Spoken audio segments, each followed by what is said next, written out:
মানুষ যদি দুটা গালি দেয় চুপ করে থাকে, ও তার আমল নামা নিয়ে আল্লাহর সামনে দাঁড়াবে, আর কিয়ামতের মাঠে বহু নেকি ফ্রি ফ্রি পাওয়া যাবে। এটা কি জানেন? কিয়ামত অনেক নেকি বিনামূল্যে ফ্রি ফ্রি আসবে আমল নামায়।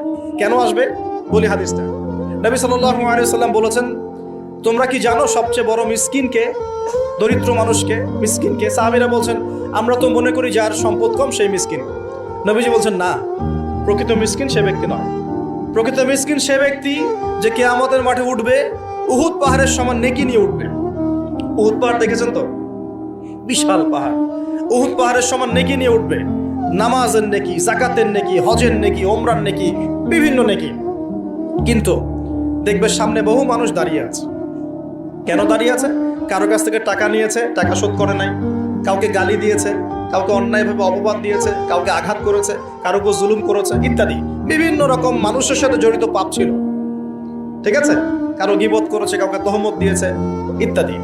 এখন আল্লাহ পাক বলবেন, এই ব্যক্তির নেকির যে পাহাড় আছে এখান থেকে নেকি নিয়ে ওদেরকে দিয়ে দাও। বলেন নাউজুবিল্লাহ।